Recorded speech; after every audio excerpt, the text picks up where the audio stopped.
A number of research projects as well as observations have shown that gender balance in the media is still something that has to be attended to, especially with regards to the position of women in management and other influential roles. For instance, there are very few chief executives who are women, and there are very few managers in different newsrooms who are managers or even news editors. So I want to discuss that, as well as how women are portrayed in the media, be it in advertising, the way those who rise to the top are also portrayed, because in most cases, instead of concentrating about their successes, the media then tends to concentrate about their personal lives. And in that regard, we've invited a gender expert, Patience Zirima, who is going to be taking us through all these issues. Patience, welcome to Economic Forum. Thank you very much, Mr. Masuku. Yes. What is the state of gender balance in the media as it is right now? Because I know you yourself have also been involved in some of the research projects that I mentioned. Gender balance is still very uneven in the media. What I mean by this is that when we research on the media, we see that there are very few women's voices. So we find that women's perspectives are not heard as much as men are. If we look at different issues, it can be, for example, in terms of governance, it can be in terms of economics, in terms of business. We find very few women's voices that are actually accessed by the media. We're not saying that there are few women out there who are doing great things, women who are involved in business, women involved in politics, but then when it comes to their actual representation in the media, we find that journalists, the media doesn't really go out there to go and find women's voices, to really find out what is it that women are doing and actually profiling all these issues in the media. Yes, but I've attended some of the media workshops where men and women in the media are involved, and there is an argument that at times women don't want to participate in the media. It is something that has been said, but in conversations with women who are sources of news, whether they are women in politics, women in business, women in sport, there is a general understanding that the media represents women very badly. If women are interviewed, if they come out on radio or television, in many cases, women will say that, we speak to the media, but sometimes our voices are misquoted, our views are misquoted. Sometimes we are represented in a way that, for example, just showcases the bad instead of some of the good things that we are doing. If we are looking at a woman who's done well in any sector, really, sometimes you find that the media will focus on the personal, on who her husband is, or how many children she has, or different aspects of her personal life, and they don't focus on her as a professional. So in many cases, women sometimes then shy away from talking to the media. Of course, the media practitioners themselves have said that, women are a bit more hesitant to speak to us. Especially when it comes to commenting about business and political issues. There are very few who come out in the open to actually comment about those, but they are available to comment about other softer things. Talk about that. Well, they sometimes are available to talk about softer things, like you're saying. For example, if you approach women who are going to fetch water at a bowl, it's not an issue that can be in any way controversial.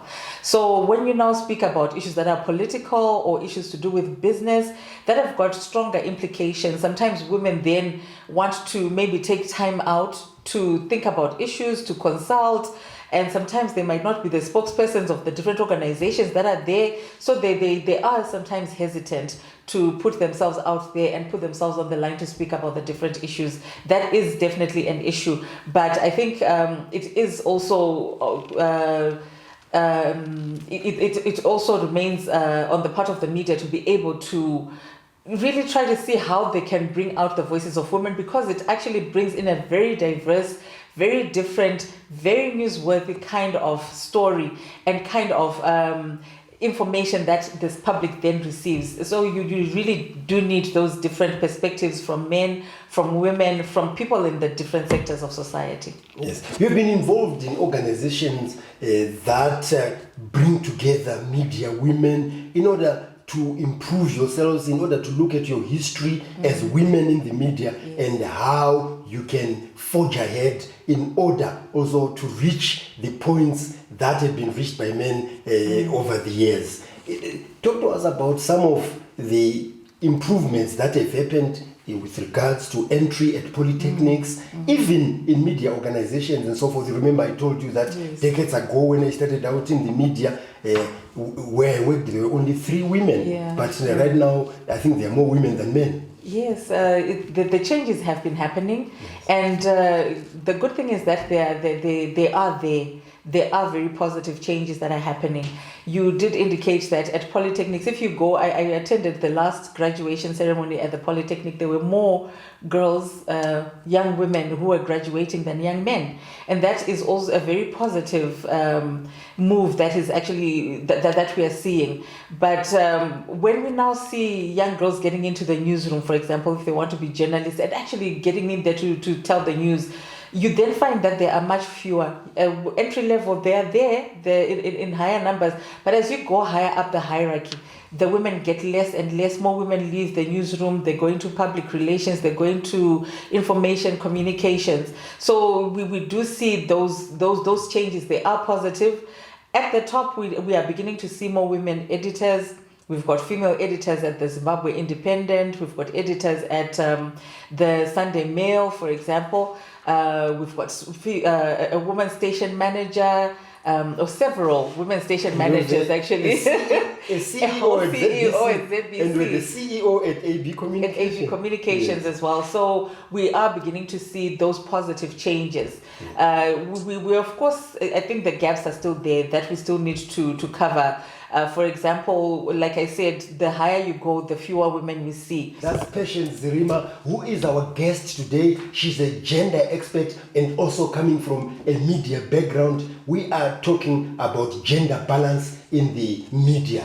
Join us in the second segment of Economic Forum.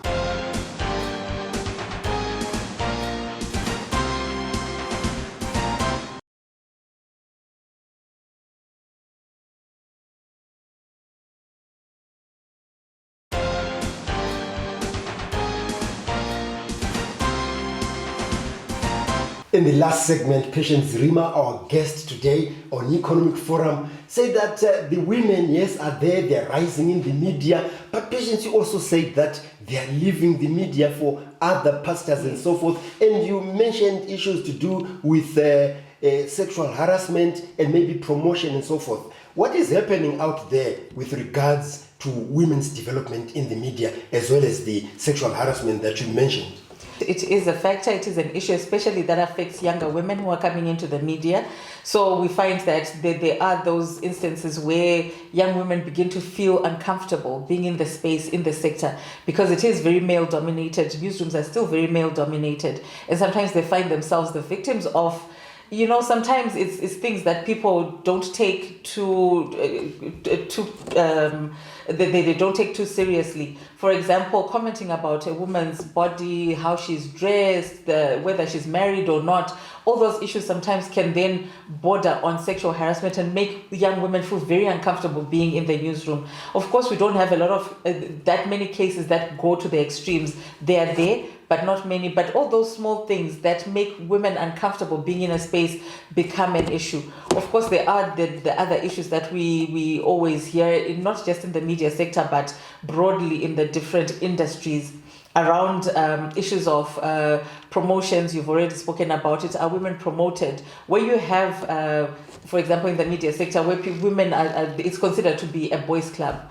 Men will promote other men, and so there are those perceptions that people have around promotions. We have other issues. For example, how do you deal with maternal or paternity leave, maternity leave, for example? Those issues need to be looked at in the different industries to ensure that the workspaces are not just safe and secure for women, but they actually promote the active participation of women. Yes, as women in the media, again, I know you've carried out some research and have launched some booklets. What have been the main issues besides those that you've mentioned, and how have you been addressing them? Because besides the fear of the bosses in the newsroom and so forth, we also heard that the women fear some of the people they interview. They are asked to go and interview a senior person somewhere, an executive somewhere, and they make approaches to them. And women journalists then, become afraid and leave the profession. In the media sector specifically, we try to promote, have gender-sensitive policies, having a gender policy itself, a standalone policy, sexual harassment policy, workplace policies that really promote women in the workplace. We conduct different capacity building trainings and mentorship programs because we've realized that women look up to other women. And when you have more women in the newsroom, it makes the newsroom a bit safer for a lot of young women who they women supporting each other. Yes, they are. One of the last researches that we did earlier this year, one of the biggest things that young women were saying, especially young interns, were saying that, you know what, it's always good to have a big sister in the newsroom. I get into the newsroom, I see another woman, I already, sorry to use Shona, yes, I'm seeing someone who's familiar, who I can actually relate to. So that is actually something that is actually important to have women in higher levels in the newsroom if we want to attract younger women to come in, because they can see that, so I can do this. I look up to this woman, I can be there tomorrow, that can be me. So that is actually very important. How do you bring the predators to talk about them and also bring them to book? I don't like using the word predators, but yes, since you brought it up, the so-called predators. Yes, we do have engagements with the different forums that are there. For example, the Zimbabwe National Editors Forum is one of the organizations that we work with quite closely to try to see how we can work with editors, bring them into the conversation, make them understand that some of the behaviors that have been considered normal, that have been normalized, are not normal. And that kind of capacity building and training is important. I know definitely we've been working with the Editors Forum to train editors around sexual harassment specifically. What does it mean? How do you actually counter sexual harassment? But even more broadly, how do you ensure more voices of women? I think we noticed that there was a difference in the electoral period where we saw women's candidates being profiled a lot more. We had more positive stories about women candidates and less focus around their personal lives, especially in the mainstream media. Fact-checking, is one of the things that I know you're involved in, especially with regards to gender, where facts have to be correct. And you also have been doing some projects as media women about media information literacy, so that women and men can understand the media and be able to digest what comes out of the media. How successful has this project been? It has been very successful. I think we have seen the results. Because one of the challenges in terms of accessing information, like you said, is really around what kind of information is actually out there. So ensuring that women and men are more literate in terms of the media, what the media means. So we work quite a lot with young people from universities and colleges, and we believe that we need to really start at that level. These are the young people who are mostly on social media. They're the digital natives. So for them to actually fully understand where we are coming from in terms of information, what the media sector actually looks like, what does information look like, what does accurate information look like, is actually very important. So I think that the media literacy programs have been very successful, but we have also been working with women, for example, in rural areas. And ZimFact. With ZimFact, the Zimbabwe Fact-Checking Organization. Yes. So we have been working with them quite a lot in terms of our trainings, just getting people to be able to pick out what fake news looks like, what fake information looks like, and then how to then look for the accurate information. I think that is where we need to be going in terms of actually ensuring that our information environment becomes one where we can actually get accurate information that is also fair in terms of its representation of different people. That's Patience Zirima, who is our guest today. She's a gender expert, and we are discussing gender and the media. Patience comes from a gender and media background. How is the media promoting men and women in a balanced way? How are women being taken from where they were behind, in order to work at the same level with men? So join us in the third and final segment of Economic Forum.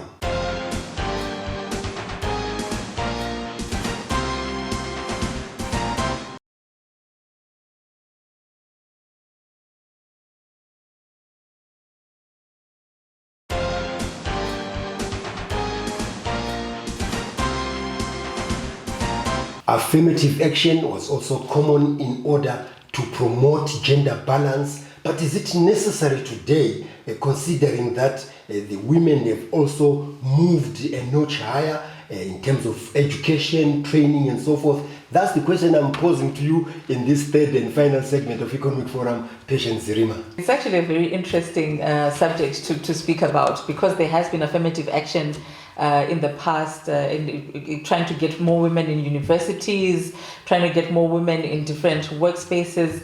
So I believe that I think affirmative action needs to be very contextual. We can't just have broad brushstrokes to say we are done with affirmative action. I will say, for example, earlier we spoke about the numbers of young women who are graduating at the polytechnics, for example. They are much higher in the media. But then you will find that currently we still see much less women participating in other spaces or in other sectors. We look at STEM subjects, for example. The low numbers of women are still problematic, because we also want to see young women and young men participating at equal levels in those spaces. We also look at affirmative action, and one of the more, I suppose, one of the affirmative actions that have been done has been around increasing the numbers of women in parliament. And if we look, I think the figures are somewhere around 11% women in parliament currently.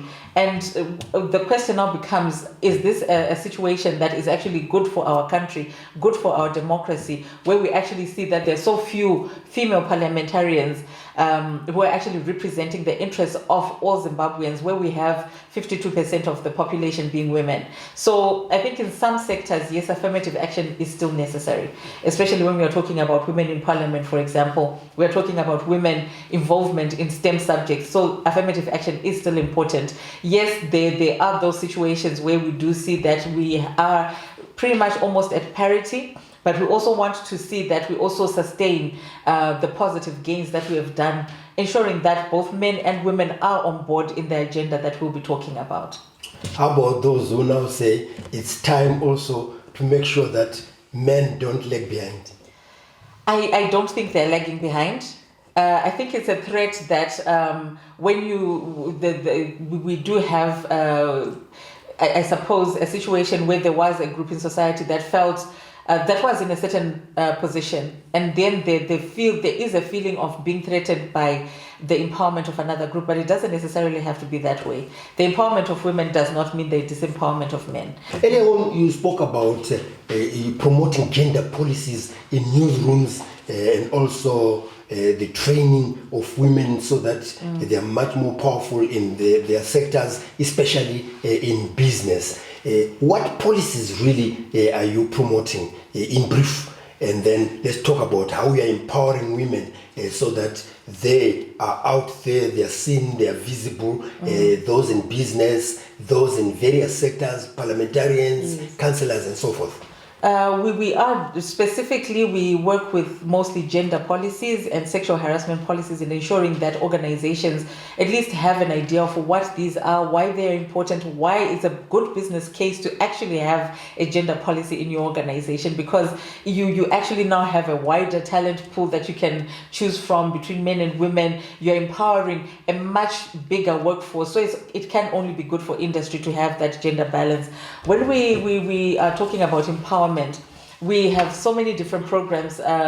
One of the projects that has been there is having a source directory for journalists to be able to find new sources in different sectors of business, civil society, politics. So we have, there is this source directory that is available for the media. And I would encourage women to really consider being part of this directory so that they can also have their voices heard. Women have got a perspective, and sometimes perspectives, because of where they have come from, that can actually promote better business practices, for example. We have also done exercises where we work with, for example, female parliamentarians to be able to get them to engage better with the media, to be able to be more savvy dealing with the media. How do you conduct an interview?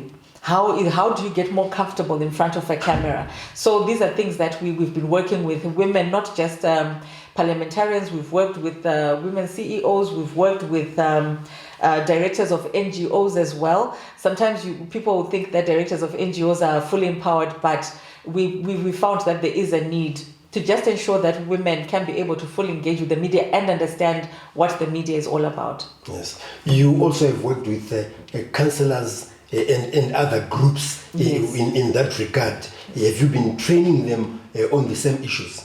Yes, we have been training councillors on the same issues, and really media engagement is one of the big issues, especially when we're talking about women in politics broadly. When we do work with women in communities, for example, I've worked with women in Harare South. We've worked with women in Shurugwi, in so many different areas in the country, and we try to work with women so that not only are they able to know what the media is about, how to engage with them, but also how to produce content themselves.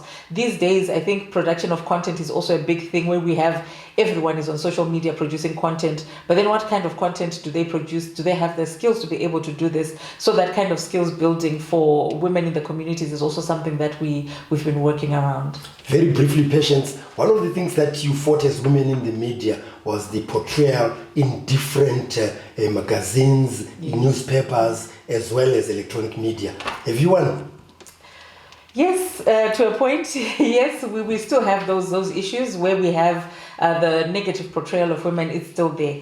We have had discussions about this with the media, where we have, for example, a female politician who probably was a dancer before comes into the space. How do they then portray her as a political leader without necessarily picking certain kinds of pictures that portray her in a certain way? So these are just discussions that are ongoing, and it would be important for us as a society to fully understand, or to advocate for better representation and portrayal of women in the different roles that they are playing. Social media, I know you said it's for another day, but again, it has got some damaging effects if people are not taught how to use it properly, and like you talked about media information literacy, and understand some of the content that comes out there. What have you been doing then? We've been doing a lot of literacy as well, media literacy. It's a lot around gender-based violence online, around disinformation online, around just various issues that affect young people and how they use social media, bullying. So a whole range of issues in terms of getting people to fully understand social media, how to use it effectively, and it's an interesting sector to work in. Well, that's Patience Zirima, who was our guest today. She's a gender and media expert, and we touched on various issues in the media about women in higher positions in management, women doing bits in business, politics, and so forth, the portrayal of women in various media, as well as just the advancement and the balance in the newsroom, and also sexual harassment, how it can be avoided in order to avoid the flight of women from the newsroom. So what remains is to thank you, Patience, for coming on to Economic Forum. If you'd like to engage with us, you can do so on the numbers that are showing on your screen. If you'd like to engage with us, you can do the same on the social media platforms that are also showing on your screen. If you have missed some of the episodes of Economic Forum Zimbabwe, you can actually view them on our YouTube channel, which is Economic Forum Zimbabwe. So on behalf of our guest, Patience Zirima, and the production crew, this is John Masugu wishing you happy viewing.